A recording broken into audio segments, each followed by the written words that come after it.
السلام عليكم حبايبنا، عاملين ايه؟ يا رب ان شاء الله تكونوا بخير وفي احسن حال. النهارده ان شاء الله حبينا نعمل ريفيو مختلف كده عن عربيه دبابه موديل 2025. النهارده مش فيديو عربيه يوزد، لا، النهارده احنا بنعمل ريفيو مختلف شويه عن اللي الناس بتعمله في العربيات الدبابه. الناس بتجيب العربيه كده وخلاص وتعرض او تصور، لا، انا النهارده ان شاء الله هنعمل حاجه مختلفه، ان احنا هنشرح تفاصيل العربيه كامله، كل التفاصيل اللي موجوده فيها كانها عربيه زي الملاكي بالظبط. اقول لك تفاصيلها وطولها وحجم الصندوق والاسطوانات بتاعتها وكل الحاجات اللي موجوده فيها، تمام، زي ما تكون بتتفرج على ريفيو العربيه ملاكي بالظبط. عشان ما اطولش عليك تعالى نخش في الموضوع على طول.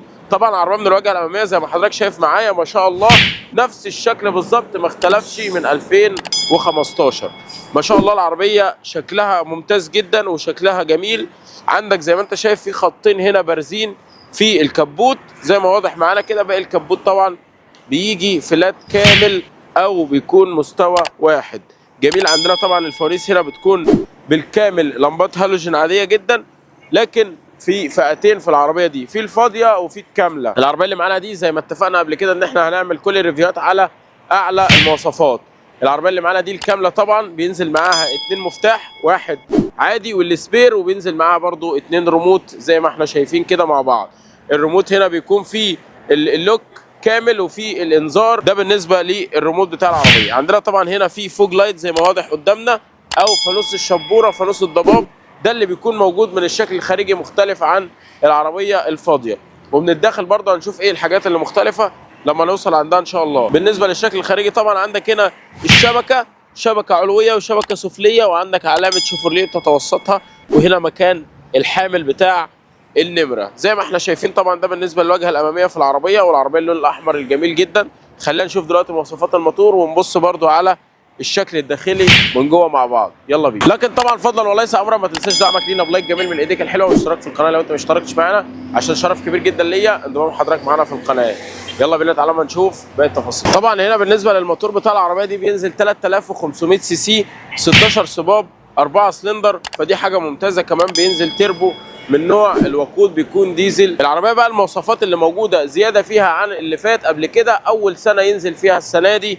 عندك طبعا جهاز الاي بي اس والاي بي دي، نظام كويس جدا في الاطارات وفي الفرامل، حاجه فوق الممتازه. طبعا دي كانت مفتقده في جميع العربيات اللي هي الشيفروليه لانه بيعتبروها عاديه.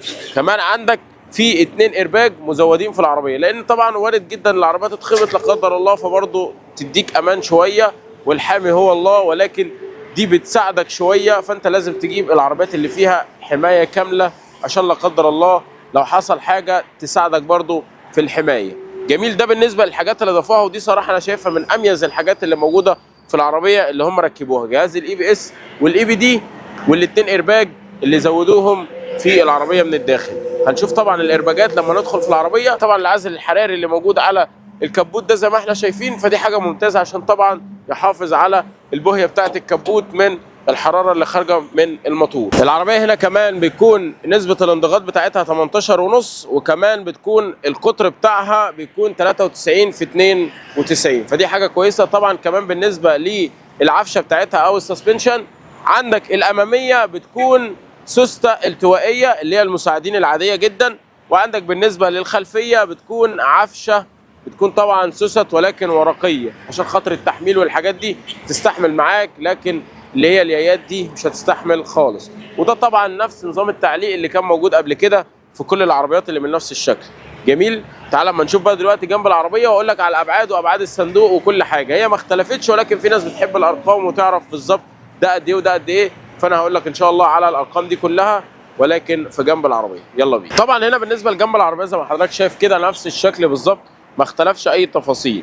طبعا بالنسبه للخلوص الارضي هنا تقريبا 19 سم، فدي حاجه كويسه. هقول لك دلوقتي على طول وعرض وارتفاع الحاجات دي، بس خليني اقول لك الاول ايه هي الاختلافات اللي موجوده بين الفئه اللي معانا النهارده اللي هي اعلى تجهيزا والفئه اللي هي فاضيه خالص.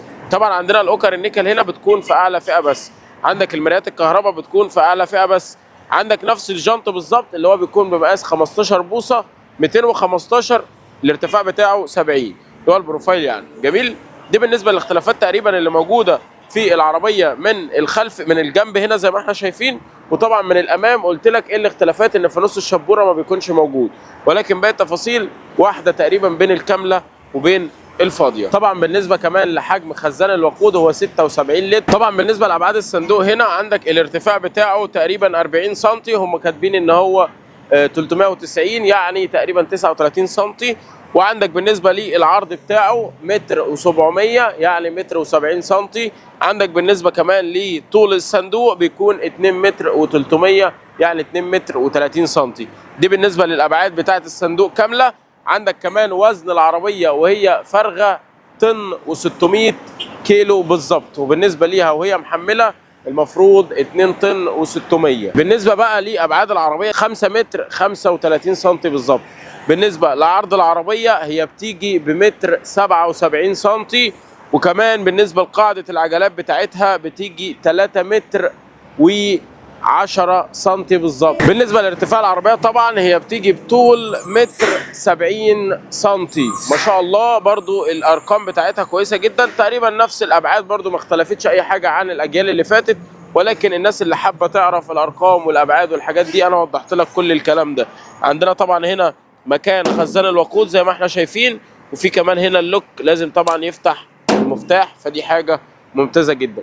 ده بالنسبه لجنب العربيه. تعالى اما نشوف الظهر بتاعها كده، مفيش اختلافات كتير مش هتطول عليك. يلا بينا حبايبنا، تعالى نبص بقى على ظهر العربيه كده مع بعض في السريع برضه عشان ما اطولش عليك.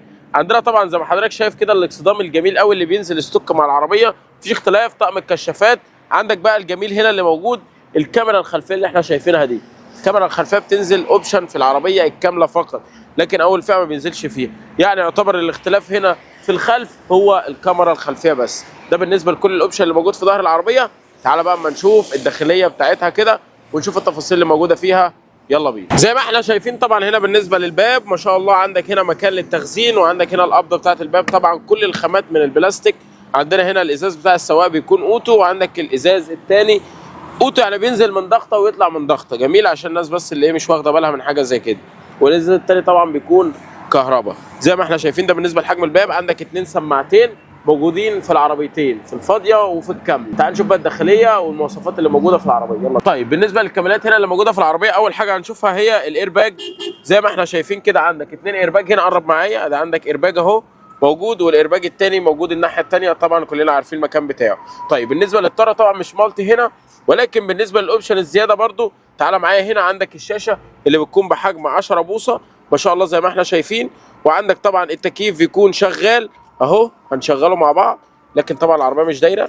ادي دورنا العربيه معانا، عندنا طبعا التكييف كده شغال اهو، تقدر تعلي تشغل السخن زي ما انت عايز ما شاء الله، فدي حاجه ممتازه جدا. عندك طبعا هنا في مساحه تخزين صغيره جدا، وعندنا كمان هنا ما شاء الله الولاعه زي ما احنا شايفين، وعندك طبعا الطفايه اللي بتيجي في مكان بتركب فيه، والفتيس الجميل اللي بيكون 5 غيارات، وعندك طبعا المرشدين. الكوريك بتاع العربيه اللي بينزل فيها طقم العده كامل، الفرش طبعا بينزل من القماش، حاجه ممتازه جدا، بينزل في الفئتين. طبعا بالنسبه لعوامل الامان بتكون في الفئتين، لكن بالنسبه للشاشه مش موجوده ولا التكييف موجود. عندنا طبعا هنا الكتالوجات بتاعت العربيه كلها زي ما احنا شايفين معانا كده ما شاء الله، وعندك طبعا في مساحه تخزين صغيره هنا، ودي بالنسبه للمرايه اللي موجوده، والشماسات ما بيكونش فيها ايه المرايات اللي موجوده.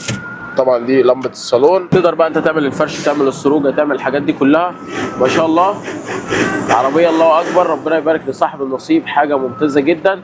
لو العربيه دي مناسبه معاك او عايز عربيه زي دي او لون تاني، تواصل معايا ان شاء الله اجيب لك افضل سعر بمعرض الحاج اشرف ابو سلام. متنساش تتابعنا وتعمل لايك بايديك الجميله، ريفيو جميل ممتع، تابعنا عشان تستفيد بعربيات كتير جدا. هنصور طبعا كل العجل اللي واقف هنا ما شاء الله في كذا نوع، وانا مهتم اكتر بالعربيات النقل والنص نقل، والعربيات كمان التريلات. قريبا ان شاء الله هتلاقي الحاجات دي موجوده على القناه عندنا. سلام.